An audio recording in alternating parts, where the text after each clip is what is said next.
पहले दिन से ही जब हम सुमिरन करते हैं, हम तभी से गुरु के स्वरूप का ध्यान करते हैं। सभी लोग ध्यान से सुने कि गुरु के स्वरूप का ध्यान करते हैं। कौन से स्वरूप का ध्यान करते हैं?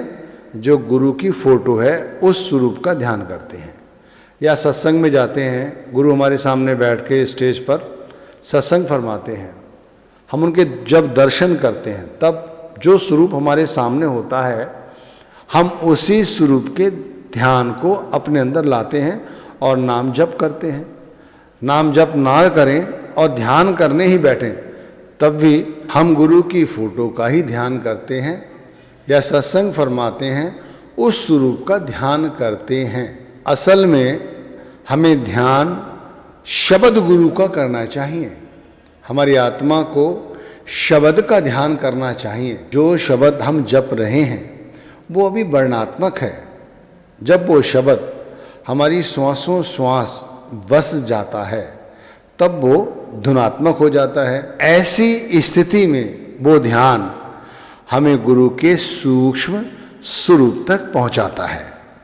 फिर उस स्वरूप से कोई प्रकाश या प्रकाश की किरण या कोई आवाज़ सुनाई देती है, हम उसी को गुरु का साक्षात्कार मान लेते हैं।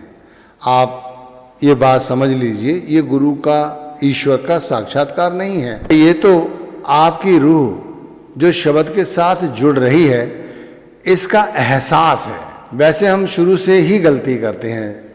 जब हम नाम जप करने का अभ्यास शुरू करते हैं तो हम इन्हीं मूर्तियों का और गुरु के सूक्ष्म स्वरूप की बजाय गुरु की फोटो का ध्यान करना शुरू कर देते हैं। अब वैसे गुरु का ही स्वरूप है तो थोड़ी बहुत शांति तो मिलती ही है। हम इसी को सच समझकर, इसी शांति को पूर्ण शांति मानकर इसी रास्ते पर बहुत समय से चलते आ रहे हैं। असल तो तब हो जब हमारी रूह यानी हमारी सूरत शब्द से गुरु के स्वरूप को एहसास में लाए। देखो, सुमिरन करना हमारे हाथ में है, नाम जप करना हमारे हाथ में है, और हम सुबह, दोपहर, शाम जब समय मिलता है तब, या जिन लोगों को भक्ति करनी होती है वो लोग नाम की भजन बंदगी करते हुए बैठ जाते हैं। तो वो लोग गुरु के इस रूप का या इस फोटो का ध्यान ना करने की बजाय केवल शब्द के साथ अपने आप को जोड़ने की कोशिश करते हैं। वो धीरे धीरे श्वासों श्वास, ना जुबान उठे ना कंठ से, हृदय से शब्द को जपने की कोशिश करते हैं। जिन्हें ये अनुभव हो चुका होता है कि भाई असल में मुक्ति यदि होगी तो इस शब्द से होगी, इस नाम से होगी। वैसे गुरु तो बहुत सारे हैं दुनिया में और सभी की फोटो हैं और सभी लोग सत्संग फरमाते हैं। इससे मुक्ति नहीं होने वाली। अगर मुक्ति मिलेगी, शांति मिलेगी, तो भाई गुरु के सूक्ष्म स्वरूप के दर्शन करने से। तो ऐसा ध्यान, ऐसी भक्ति कोई विरला व्यक्ति ही करता है। और उस व्यक्ति से पूछो आप, जो व्यक्ति गुरु के सूक्ष्म रूप को देखता है, उससे पूछो कि गुरु कौन है, तो वो कहेगा मैं ही गुरु हूँ। वो कहेगा कैसे? क्योंकि जो शब्द गुरु ने दिया है वो मेरे अंदर बस चुका है। अब मैं और वो अलग अलग नहीं हैं। कोट नाम संसार में ताते मुकत न होए, आद नाम जो गुप्त है बूझे विरला कोय। वो व्यक्ति कहता है कि मैंने अपने अंदर उतरकर उस शब्द का साक्षात्कार किया, यानी अपने गुरु के साथ सानिध्य उसने बना लिया।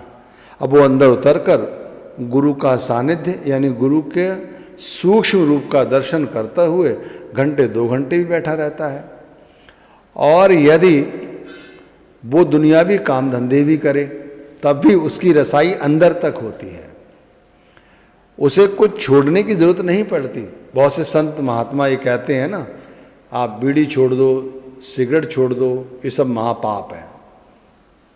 मीट मच्छी छोड़ दो, व्यभिचार छोड़ दो, झूठ बोलना छोड़ दो, जो लोग शब्द के साथ जुड़ जाते हैं उन्हें कुछ छोड़ने की जरूरत नहीं पड़ती, वो अपने आप छूट जाता है, अपने आप, क्योंकि शब्द के अंदर बहुत ताकत है। आप समझो, जब गुरु के फोटो का ध्यान करते हो आप और आपकी ये अवस्था हो गई, आपका घर मकान बन गया, बच्चे पढ़ लिख गए, आप स्वस्थ हो, कोई रोग नहीं लगा आपको, अभी भी आप नशा, वासना, कामनाओं से काफ़ी दूरी बनाए हुए हो, फिर भी लिप्त हो, तो ये सिर्फ गुरु के बाहरी स्वरूप के ध्यान करने से प्राप्त हो गया आपको। और यदि गुरु के कहीं आप सूक्ष्म रूप के दर्शन कर लो तो कैसे, आदि नाम जो गुप्त है इस शब्द में गुप्त है, पूर्ण गुरु का स्वरूप इस शब्द में जो हम जपते हैं ना, उसके अंदर, उसको कोई कोई विरला ही जपता है। तो जैसे मैंने आपसे विनती की कि हम लोग शुरू से ही गलती करते हैं, हम ध्यान करने बैठे ना सुबह तो गुरु के स्वरूप का ध्यान करने लगेंगे, गुरु की फोटो का ध्यान करने लगेंगे। हम इतने समय से ये सब कर रहे हैं कि हम इन सब चीज़ों के आदी हो गए हैं। हमसे एक मिनट के लिए भी गुरु का ये जो रूप है मूर्ति वाला या फोटो वाला दूर नहीं होता। आँख बंद करोगे तुरंत कभी उनकी आंखें देखोगे, कभी उनकी शक्ल देखोगे, कभी कैसे चलते हैं ये देखोगे, कभी कैसे बोलते हैं ये देखोगे। आप ये नहीं देखोगे कि उस शब्द के अंदर गुरु कैसा दिखाई देता है, कैसा सुनाई देता है। अब मैं थोड़ा आपको और आगे ले चलता हूं। जितनी भी वासनाएं हैं, जितनी भी कामनाएं हैं, वो सब अंदर है, बाहर नहीं है, अंदर बैठा है मन। तो सारी वासनाएं, कामनाएं, इच्छाएं, जो कुछ है वो सब अंदर है और ईश्वर भी अंदर ही है। अब ईश्वर से हमारी पहचान ये शब्द करा सकता है। यदि मन द्वारा उसकी पहचान करोगे तो फिर कैसे पहचान होगी?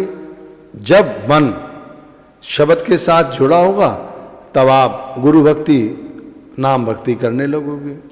और जब आपका मन सांसारिकता में होगा तब आप वासनाओं में लिप्त हो जाओगे। तो जो हमारे अंदर प्रकाश है, ज्ञान है, जो दीपक शब्द रूपी जल रहा है, वो तो हमें दिखाई नहीं दिया ना, वो तो जला ही नहीं, तो प्रकाश कैसे होगा? एक बार वो प्रकाश जग जाता है तब एक समाधि लग जाती है। उस वक़्त वो समाधि ही सतनाम की समाधि है। आप इसे ऐसे समझिए, ज्ञान दीप प्रकाश कर भीतर भवन जराए, तहाँ सुमिर सतनाम को सहज समाधि लगाए। अब जैसे मैंने कहा बहुत सारी वासनाएं हैं, कामनाएं हैं, इच्छाएं हैं। जैसे जैसे हम शब्द के साथ जुड़ेंगे, गुरु की फोटो के साथ नहीं कह रहा हूं, ध्यान रखिए, वैसे वैसे अपने आप भवन के अंदर जो कुछ भरा हुआ है, कचरा, कूड़ा, अपने आप जल जाएगा। मैंने कहा ना, कुछ छोड़ने की जरूरत नहीं पड़ेगी, अपने आप समझने की कोशिश कीजिए। हमें सिर्फ और सिर्फ उस ज्ञान प्रकाशी जो गुरु मिले हैं हमें और जो उन्होंने शब्द दिया है, हमें उस शब्द से जुड़ने की जरूरत है। बुरा मत मानना भाई, हमने और आपने अभी तक गुरु के उपदेश को सही तरह से सुना नहीं है। हमने अभी उस पर सही तरह से विचार भी नहीं किया है, हमने अभी तक उसे जाना ही नहीं है। सतगुरु के उपदेश का सुनियो एक विचार, जो सतगुरु मिलता नहीं जाता जम के द्वार।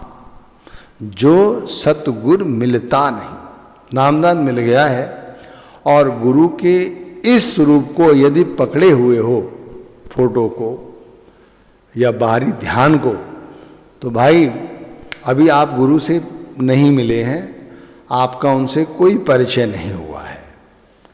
गुरु का परिचय सच्चा वही है जो शब्द के माध्यम से हमें पता चलता है। वो पता कैसे चलता है वो समझो आप।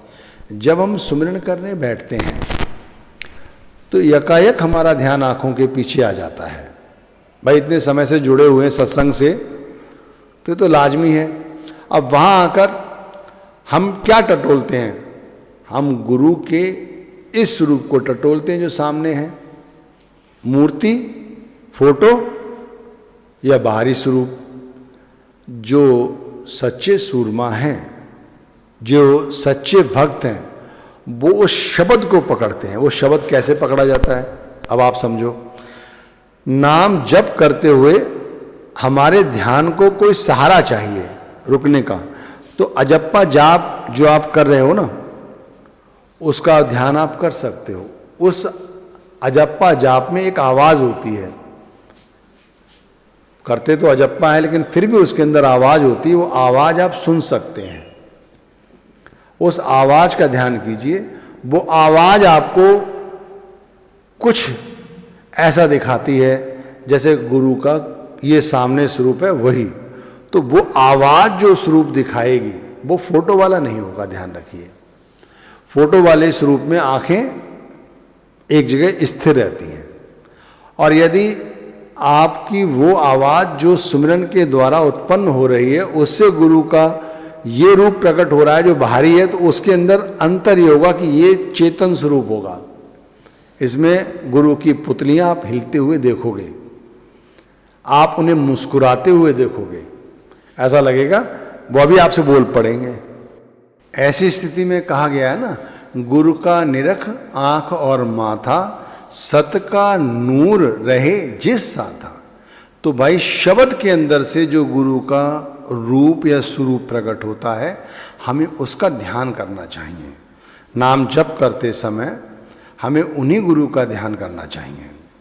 अब वो ध्यान यदि हमारा बनने लगता है, तो जैसे घंटा 2 घंटा ही तो हम सुमिरन करते हैं, बाकी सारा दिन तो फिर विषय वासनाओं में ही हमारा ध्यान रहेगा।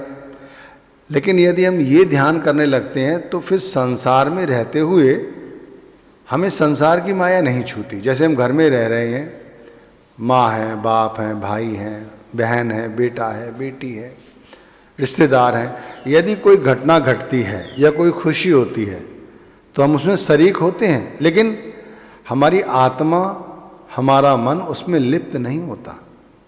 ऐसा नहीं है कि खुश का समय है तो खुशी के समय हम वहाँ चुपचाप मौन हो, ऐसा नहीं होगा।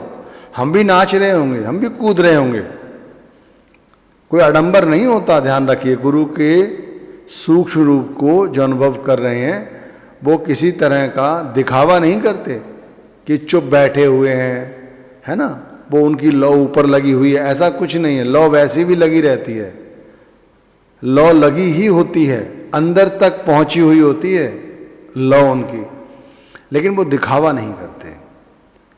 घर में कोई अपनी घटना घट जाती है तो वो रोते भी हैं, बिलखते भी हैं। अब इसे मैं आपको उदाहरण से समझाता हूँ। महाराज श्री रामचंद्र जी कहते हैं भगवान का अवतार थे, लेकिन लक्ष्मण को जब शक्ति लगी तब वो भी रोए, उनको भी दुख हुआ। यानी आप देख रहे हैं, समझ रहे हैं भाई, नारायण स्वयं, भगवान स्वयं रोता है। तो भाई इसी तरह आप ये समझिए कि जब हम गुरु के सूक्ष्म स्वरूप के साथ जुड़ जाते हैं तब संसार की आसक्तियां हमसे दूर हो जाती हैं। हम संसार में रहते हैं, खुशियां भी मनाते हैं, मौज मस्ती भी करते हैं, लेकिन एक मर्यादा में, और सारी आसक्तियां अपने आप हमसे दूर हो जाती हैं, लेकिन हम कोई आडंबर नहीं करते, सामान्य तौर पर रहते हैं। तो आप लोग से विनती यही है कि आप कृपया शब्द के अंदर गुरु के सूक्ष्म रूप को देखने की कोशिश करें। अगर आप गुरु के इस रूप से ही टिक गए, जो मूर्ति का है या जो बाहरी स्वरूप है, तो भाई इसकी हस्ती तो आपको पता ही है। फोटो भी एक दिन जल जाता है, गल जाता है, और शरीर का भी यही हाल होता है। तो ये हमें शक्ति नहीं देगा। असल शक्ति जो हमें नहीं मिल पा रही है वो इसीलिए नहीं मिल पा रही कि हम गुरु के सूक्ष्म स्वरूप के दर्शन नहीं कर पा रहे हैं। उनका ध्यान करोगे तो शक्ति अपने आप आएगी। शुरू शुरू में कोई ज्योति, कोई प्रकाश का अनुभव होगा, फिर ये अपने आप ऑटोमेटिक और गहन होती चली जाती है, और गहन होती चली। जितनी गहन होगी उतना ही हमारा भजन सुमिरन और ऊंचे दर्जे का होगा। वैसे जो रसाई अभी प्राप्त होती है और तब प्राप्त होगी, इसमें बहुत अंतर है, जमीन आसमान का अंतर है।